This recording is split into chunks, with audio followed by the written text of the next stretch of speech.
Hey, and welcome to Getting Down with the Pickleball with your host, Dr. Don, the killer pickler and sex therapist, and me, Tony, the sidekick who asks the questions, gets the news and all the updates, and all the pickleball antics you can handle. And now, it's Dr. Don. Hi, y'all. This is Dr. Don. Welcome to Getting Down with the Pickleball. On today's show, we're going to be talking about sorry, but not sorry on the court. So, for my first serve, Serving. I have a story for you about what happened to me a few days ago. I met up with a couple of my girlfriends. We reserved a court time, and one of the gals, she brought up the fact that we say sorry all the time, and it gets kind of annoying. So her idea was to bring over a jar, and each time one of us said sorry, we would put $1 in that jar, and maybe at the end of the week or the end of the month, we would take that money and we would all go out to dinner. And I thought it was a fantastic idea. I probably would fill that jar up pretty quick, but I think a couple of the other women would do the same. Because for some reason, I don't know what it is. We say sorry all the time. It might be that you missed a shot, so you're turning to your partner, you're like, sorry. Or perhaps you hit someone in the face or hit them in the body, your opponent, which happens in pickleball all the time. So, I mean, that one, maybe if you hurt someone, you say sorry. But really, most of the time, it's just like a little hit to the feet or something on the arm, and it's really not necessary to say sorry. And I've noticed that women tend to say sorry at least twice as much as men say sorry. I guess it's just part of the game, and I'm sure some of you that play pickleball have noticed it too, but it can get kind of annoying if someone is continually saying sorry. And the best one is the sorry, not sorry. And most of you who play pickleball know what I mean. So maybe you say, sorry, oh, but not sorry because you got the shot and it was really good. And that's kind of like you're being sarcastic. Sure. So that's okay. But the other sorries, I think, are kind of annoying after a while. Now for my first volley. Current events and hot topics of the day. Speaking about saying sorry or being sorry, a lot of people are really going to be sorry for indicting our last president on such ridiculous charges. Because now this opens the door to all politicians as well as past presidents. They can all be indicted on whatever ridiculous charges that maybe a rogue prosecutor comes up with. This is something that's pretty scary.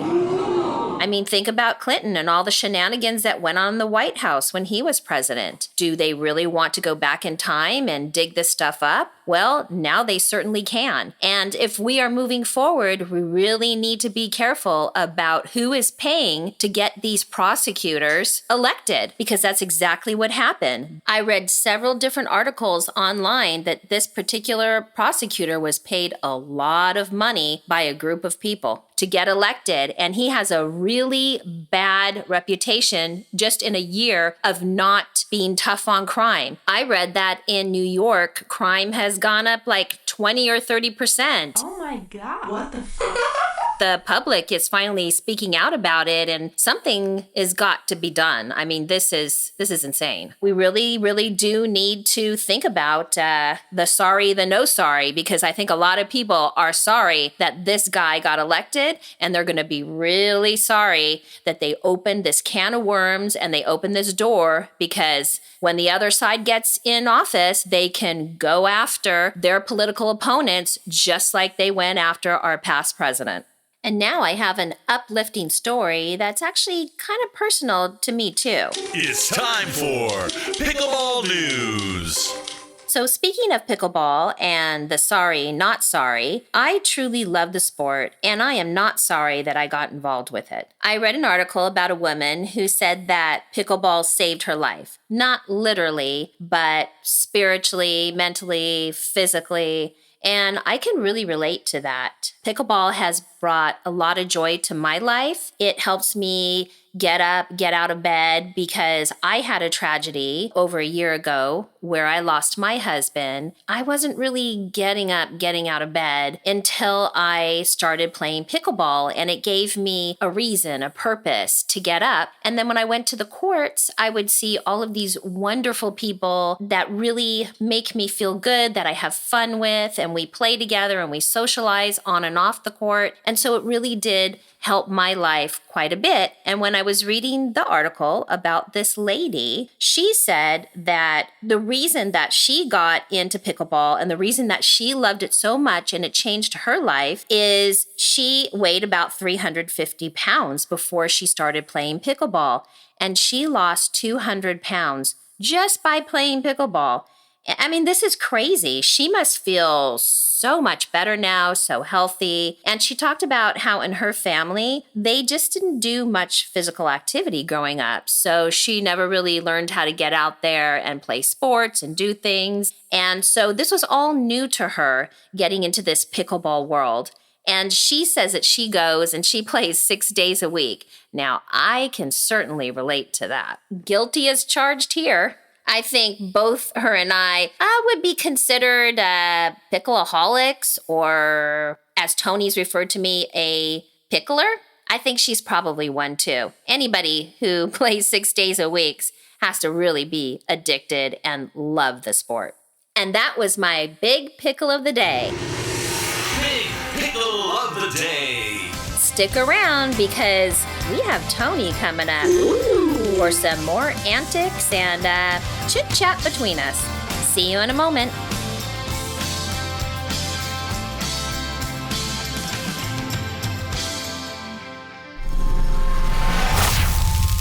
And welcome back to another episode of Getting Down with the Pickleball. I'm Tony. We're here with Dr. Dawn.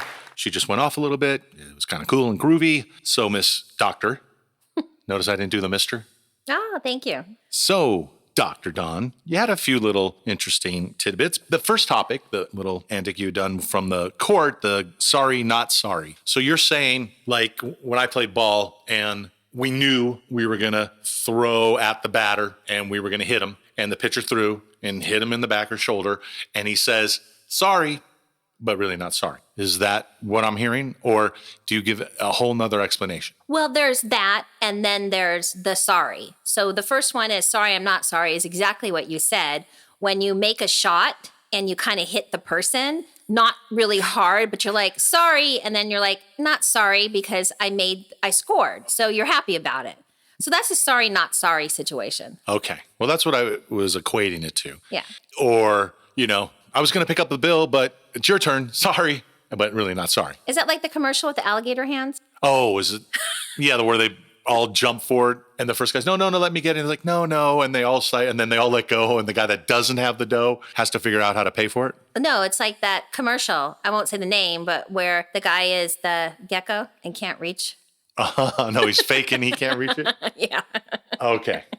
All right, but I'm understanding. So that happens a lot on the court. So you're telling me that I'm right at the line, not in the kitchen, do a pretty good return, but it's such a good return that the guy or the person across from me can actually pretty much hit it where he wants, and he decides to hit you in the sticker marks.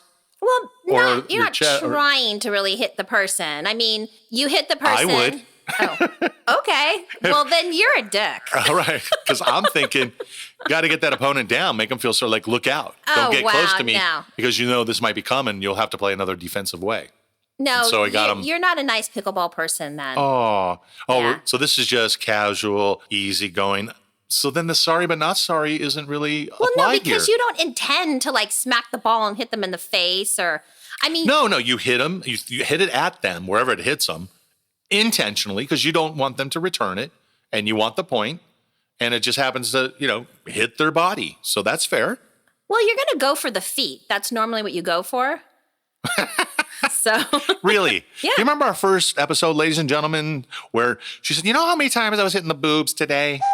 Ouch. Yeah, but they weren't intentionally going for my boob or my eye. Okay, that's what you think. I understand. Well, now, maybe some of them were. Can I ask you something? Yeah. Is it mainly guys that hit you there? Yes. And you think it's unintentional. All right. Well, nope. I'm not buying any of that kind of karma. Ah. Get it? Hey. Remember that episode? Yes. Karma lady? Yeah, karma Anyway, the court. all right. So more gossiping doesn't really happen when you say sorry, not sorry. More karma doesn't happen when you're saying sorry, but not sorry. This is a whole new, different thing. So the stuff that we've talked about in past episodes have all been individual to themselves, a proprietariness to itself. It's each one doesn't cross over, because I'm thinking sorry, not sorry can cover all problems. Well, yeah, there. that kind of could be a karma thing. But then let's go to the other sorry, where I was talking about women tend to say sorry more often than men. At least 50% more, I've noticed on the court. Sure. And that would be that they missed a shot and they're saying it to their partner, like, oh, I'm really sorry. You don't often see like two guys where the other guy's saying like, oh, sorry, I missed a shot. Usually the partner's like, dude, really? That was like a really easy shot. How could you miss that? And the women are more, oh, I'm really sorry, I missed the shot. So you see a lot of that playing out on the court. I don't know, because when I played, either at whatever sport, basketball, let's say I was coming down, dribbling, guy was open, I should have passed it. I did it a little second later, and someone got her hand on it and went out of bounds. I'm sorry, my fault, sorry, bro. Yeah, we that happens too. Okay, Yeah. or like we're trying to do a double play. I'm at shortstop. I throw, I'm pitching it to the second baseman for a double play. I don't hit him where he can catch it and, turn the play. So I'm like, sorry, bro, or whatever. I think that's the relationship that you have with the person that you're playing with. I think if you are closer with them and you have more of this like back and forth, you're going to be able to come out and say, hey, maybe you missed it for this reason, or next time I'll shout out, it's my ball or it's your ball. Okay, so. I think it's because women say, which is rare, but they say sorry a lot more than guys. Oh, yeah, definitely. No, to men. To the guy, sorry, like something happened. The plate wasn't right, or I said, "Can I have salad in a bowl?" And you put it on a plate. Sorry, not sorry, because we're all eating it on the plate. Why do you have to have a bowl? Well, I think the sorry, not sorry is women say that more to men, and women say sorry to women, like genuinely sorry. Oh man. Okay. Again, the reason they call her a doctor is because she was a therapist or a marriage counselor that should know some of this, or have, fielded a lot of these type of things. But no, you're saying, sorry, it doesn't really matter. It's just a default response when something didn't go, and you don't want to look that bad, but you got to apologize for it because you look kind of that bad. I'm sorry, not sorry that you missed my point. Yeah, see, that's what I'm trying to get. Yeah. Sorry, yeah. Not sorry. Yeah. Right. That's my whole... Women tend to be more forgiving with their girlfriends, less forgiving when they're in a relationship. Yeah, it's really... To the guys. Right. It's like, guys, look, I'll be the first to admit, I'm not always right. I'm just never wrong. Wow. Typical thing. Maybe for you to say.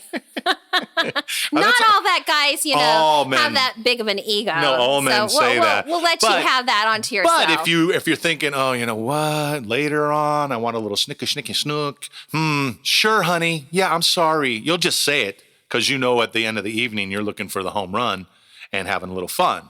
But at the moment, you're like, I'm really not apologizing for this. But if I want a little snookies at the end of the night, I better go ahead and, just get it out of the way. Sorry, and it's not going to matter much. But if the guy's not interested, he doesn't really want to do anything that night, he will keep to that point. And I mean, that he's right and not take the sorry, not sorry to the end of the day. That guy ends up in my office with his wife or his partner, because basically I say, it's not about you, it's about the relationship. Remember, the relationship is always bigger than the two of you, and it's not about being right, it's about resolving problems. Okay, so then I'll equate that to the game. So you're doing doubles, so you have a partner on your team playing with you.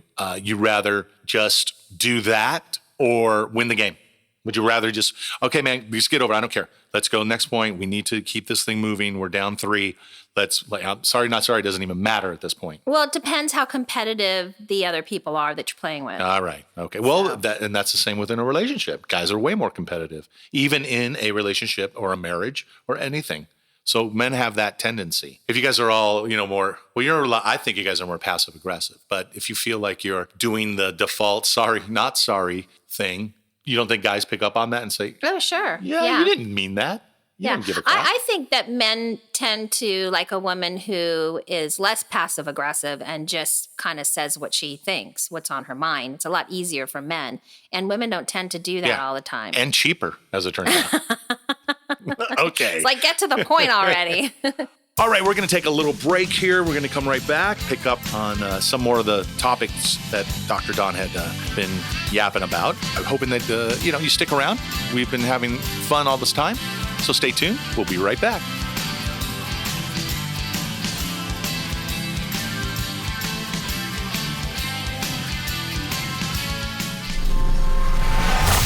Hey, and welcome back to Getting Down with the Pickleball. I'm Tony with Dr. Don. If you've been listening so far, we've kind of covered the main topic or the main theme of the show, the sorry, not sorry, which bled into another topic or a current event of the day and stuff going on, which is pretty insane. Mm-hmm. I mean, on bullcrap, by the way. Yep. It wasn't like, we found Auschwitz and that's why we're coming after you. I mean, this wasn't like major hate crime or against humanity or nothing. Yet that's what the government's doing nowadays. So the sorry, not sorry is throwing the fastball at the guy's head. And if he happens to hit him there, great, but he's not sorry, really. Well, really, it's like a socialist or communist thing that you are able to go after your political opponent. I mean, when did that happen in the United States of America? No, it didn't. Well, I don't know, man. They were trying to do it back when the Klan first started. I don't know if you remember. And when they marched down Washington and they came right through the center and they had like maybe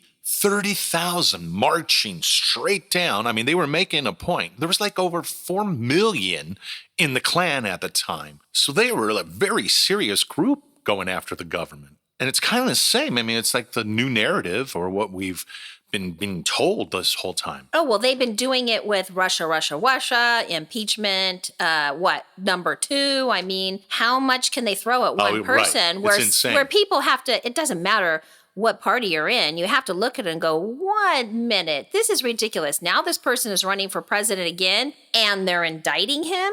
At some point, you have to say, this is a political hit job. Okay. That's exactly what it is. All right. But then what you actually said was it opens up his can of worms and then allows you to go back in time. Yeah.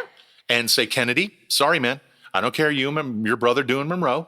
Mm-hmm. Forget that. Yep. I don't care what deal you ever made with Castro. When you got all the Cubans out, but no one else did. But whatever deal you made under the tunnel with Khrushchev, they both met underneath. I don't know if you know this stuff, but there's a tunnel underneath. Many tunnels. Lots of tunnels underneath the White House and grounds. We under know all those that. things. Okay. Yeah, through every. And they figured out. Listen, the Bay of Pigs. It was about to happen. That was going to be World War III. 20 years after.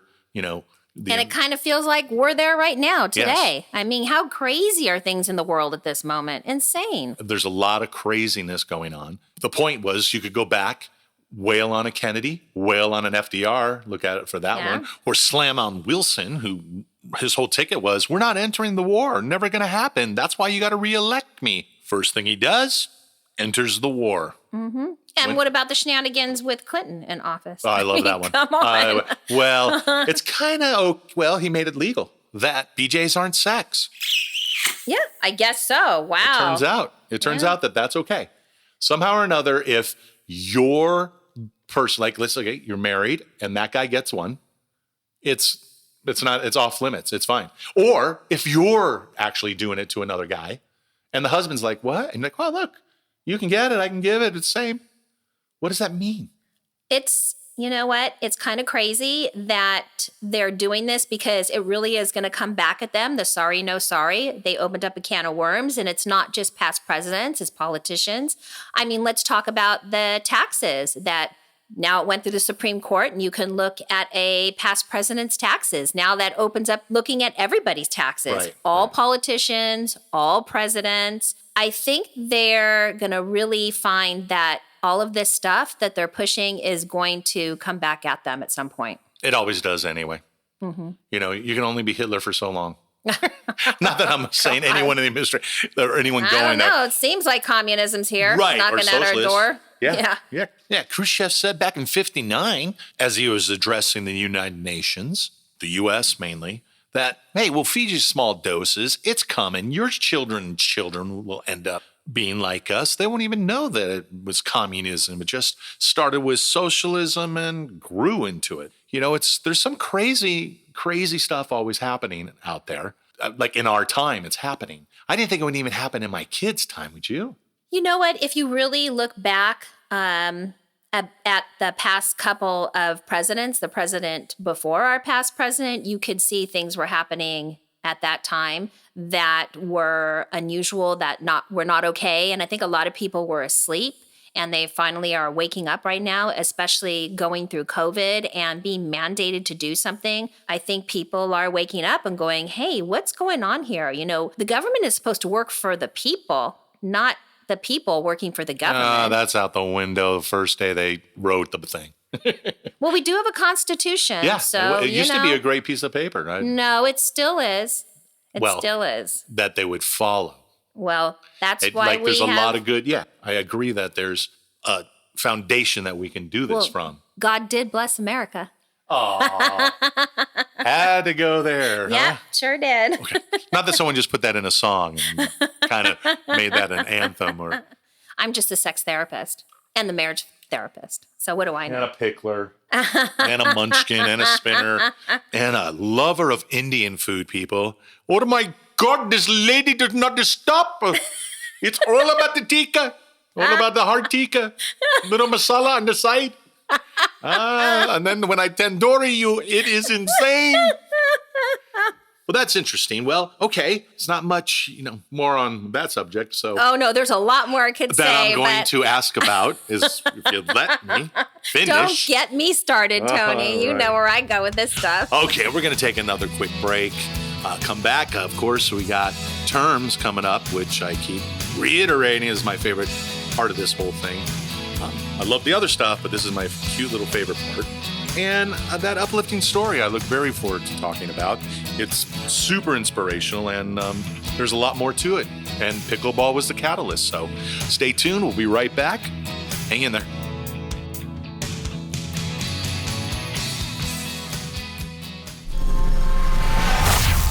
Hi, and welcome back to Getting Down with the Pickleball. It's Tony with Dr. Don.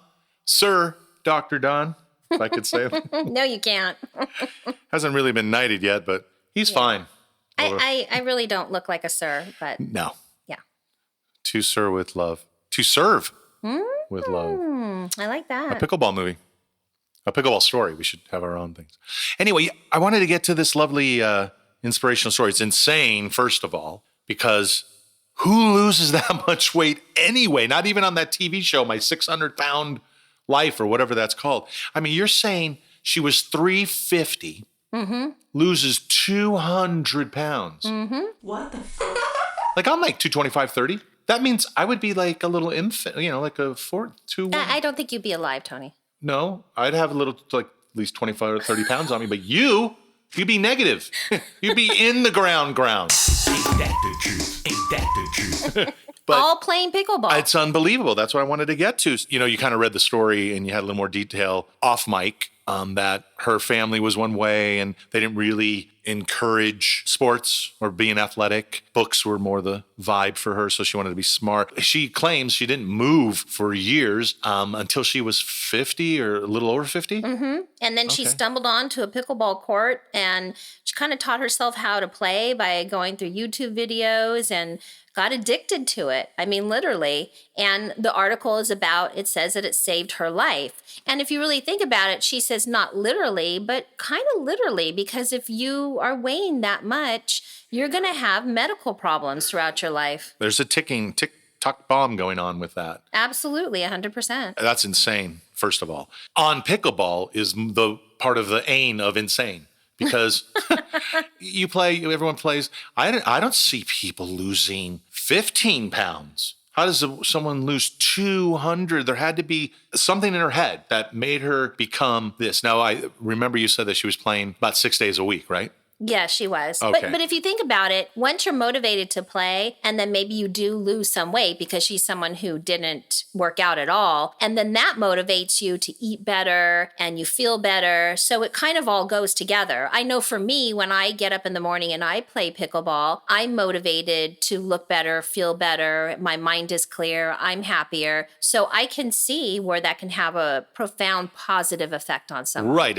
Like any addiction, there's an obsession. But when you see a result that gets to you, turns you on, and makes you feel fantastic, the result is beyond what you expected, you tend to keep going harder for it and bigger for it. You don't sit there and say, well, I'm pretty good. I was 350 pounds. I'm at 300 now. I'll stay. What? 300 is still like out of whack. But she starts shedding. And then when she looks in the mirror, she's like, I used to fit in these. Now they're kind of baggy on me. And I don't mean it in a bad way, because at 300 pounds, clothes are, going to be tight. I don't know who they make them for. The thing is, though, once you're playing pickleball, if you're really into it, you want to get better. And so if you're lighter and you're more fit, you're going to be able to get to the ball faster. You're not going to be out of breath. Well, that's any sport. I mean, if you're going to do anything, it's not like she was a swimmer. That was never going to happen. That wasn't. You can't swim at 300 pounds. You can't even swim at 200 pounds. You can swim. No, not in athletic, not in competition. No, I mean, but what you are lean. going to do? There's what are they? 4% body fat, 2.5% body fat. No, you can't do much in competition when 350 pounds. I mean, maybe dancing. I've seen some dancers. Right. Well, when you look at basketball players and they're 7 foot, 300 pounds is like Shaq or something. Right. That's in his day when he was in shape, when he was the guy. And he was 300 pounds. He was a monster at 7'2". So you expect that thing. But I'm thinking, okay, so she was a woman. So I'm thinking she was 7 foot, not even 6 foot, maybe not even a full 5.5 foot. And imagine what you're looking at. You're looking at something that might have been, to her anyway, on just face value. If we saw someone walking down the street, everyone would just look and say, oi, okay, I'm fortunate. But if you saw the before and after, you'd freak. Everyone would go on this diet. Why don't we invent that diet? The pickleball We're diet. done with this, ladies and gentlemen. I'd like to say thank you so much for listening to these episodes. We have now started a whole new business. The pickleball diet. The PBDs. Yes. But you know what? I mean, you might be talking about the way someone looks, but in reality, it's about health. I always say, it's about your health. And if you're severely overweight, your health is going to be compromised. For anyone that is obese or overweight, one of the things is your health is going to be compromised by being that heavy. Yeah, but she states it wasn't really like she thought that. She didn't think like I was on the path of a quicker demise than if I was healthier. She said it was more spiritual, mental. In her family, they just didn't sweat, quote unquote, is what she said. It was more important for her to be reading books and studying and learning than to go out and play.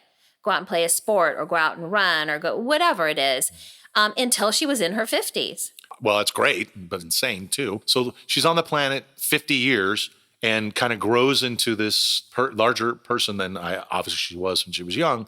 And because of pickleball. She said she never even been on a court. She stumbled on it, right? Yep, she stumbled on it. She's just walking one day and said, What is this? And that is the power of pickleball.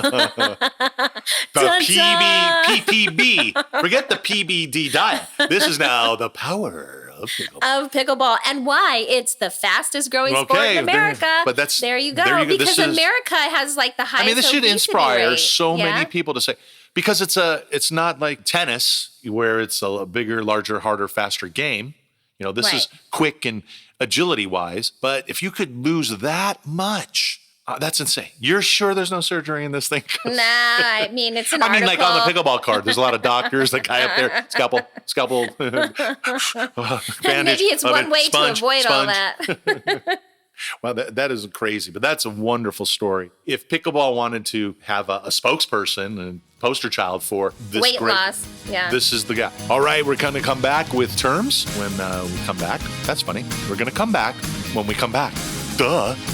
In the meantime, that's all it is. Keep it real, Tony. Anyway, when we get back, we're going to do terms. I told you my favorite section of the evening, even though this inspirational story was fantastic. We're going to hear a little bit more from the Dawn of Doctorness that she is. And we feel like just wait for the terms. Okay, we'll be right back.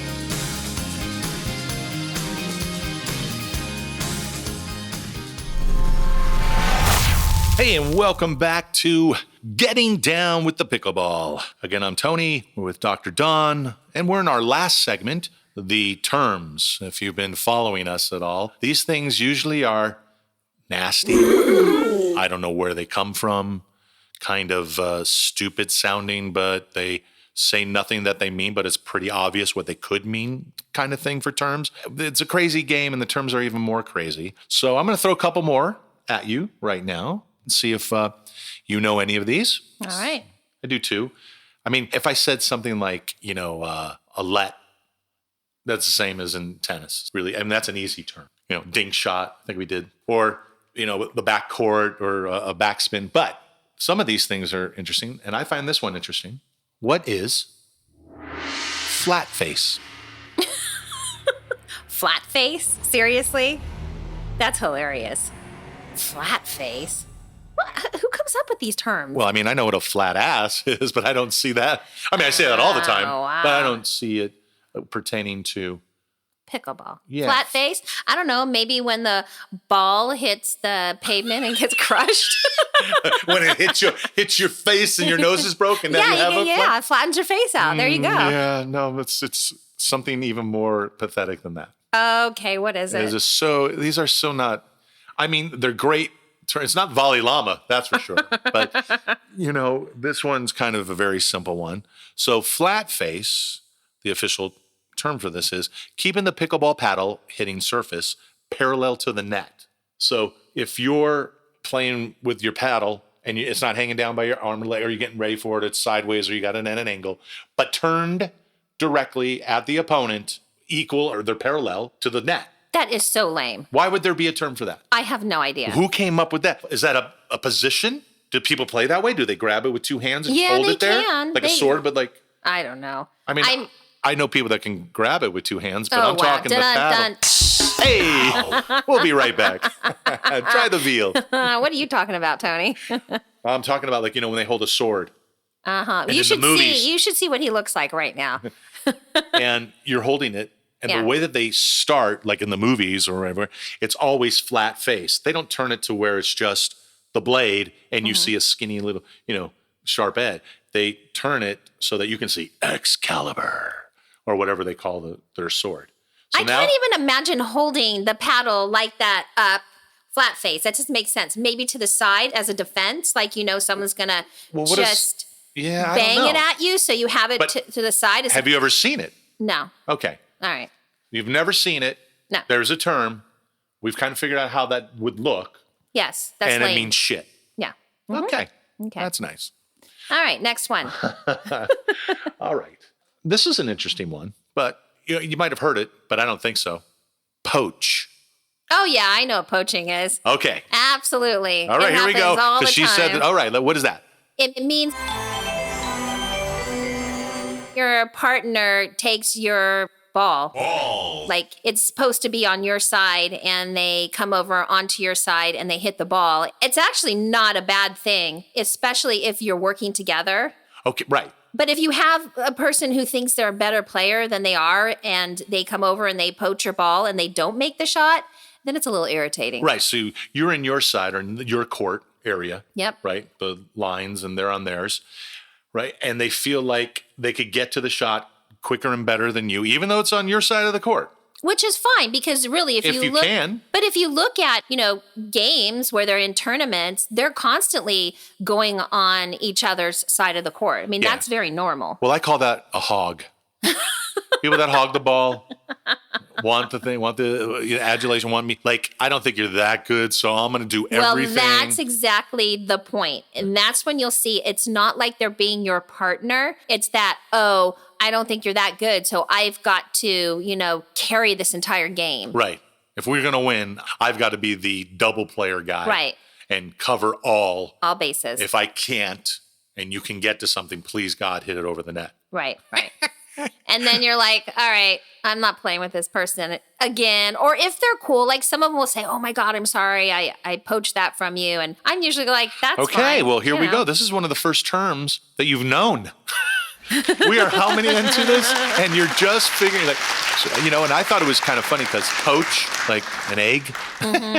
I thought you were going to come up with, I don't know what it means, but it's pretty common on the pickleball court. People do know what that term is. What they do that in tennis doubles. Yeah. But I've seen it, there's like a ground ball's hit to the shortstop. You could easily pick it up. The third baseman, zip, runs over and takes it because he doesn't trust the arm or something or the shortstop. Guy's having a bad day. He doesn't think he's that good. So he'll go out of his way to get that ball. Right. As a third baseman, you're taught, go after everything you can. If you miss it to your left, you got a guy behind you that can pick it up. So you use that. But I've seen guys say, I don't care. I don't care if he thinks he can get it or not. I'm doing it. I'll even move over if I think the guy is hitting up more of the middle, cover more of the shortstop area. So I don't really consider that poaching then. But they can't. They're not in your court waiting on your side. Oh yeah, they come into your court. So let's say they hit the ball. Yeah. It's now on the opponent's side. Right. The ball's about to come back. It looks like they might hit on your side, so he steps in front of you? Oh, yeah, they do that. I mean, we'll kill you. And it's worse when they do that and they actually don't get the point. And you're right there. You're like, okay. Yeah, dude, like I could have done worse. You suck. But then if you know that you're playing with a partner and you're going to do that, that's a different thing. I don't call that poaching. I call that like you're playing a game. You're strategizing. Because sometimes you do that. Okay. All right. Wait, you knew that one. It's okay. I'm not going to. I have a couple more. No, we'll save those for other episodes. Like you said, we're not even halfway through all these. Mm-hmm. Some are obvious, so I'm not going to, Yeah, I think I just shocked you by knowing that one. Damn. Okay, ladies and gentlemen, I hope you had a good time listening to what we're about doing and continue to try to do. And you had a good time with the pickleball antics, with the inspirational stories and the news of the day and all the stuff we try to cover here in our little world of pickleballness. And she, the pickler, the Dr. Donis of picklers. Oh, the Donis. Oh, I like that, Tony. I'm an Adonis, but you're the Donis. Ah, that's a good one. All right. Again, thanks so much for listening to us. You can find us at where, Dr. Don? Well, you can find me on Twitter under Don's Mission, as well as on YouTube, Dr. Don Michael, and all of the podcast platforms, Apple, Spotify. Oh, Google and those areas? Google, any podcast So what, the platform. Twitters, just look up. Maybe not Facebook, but go to gettingdownwiththepickleball.com. And you can see and hear our episodes there. And you might actually see us on there, I think. Mm-hmm. There's photos of us. Ouch. But I think we're basically almost everywhere we can be at this point. And please follow us and share with your friends and your family. And if you really like it, that's what really helps us get up there in the Google search is if you share it and you follow us. So, and I want to thank all of you for all the comments you've been leaving, listening to our podcast and liking it. It really inspires us to continue to make more of these and hope you're having a good time with it. Yeah. Anyway, thanks again for listening. We're going to be back with more of the antics and the news and the stories and the terms and everything else that we can kind of throw in there and whatever banter comes about. So thanks again. We'll catch you next time and have fun pickling out there.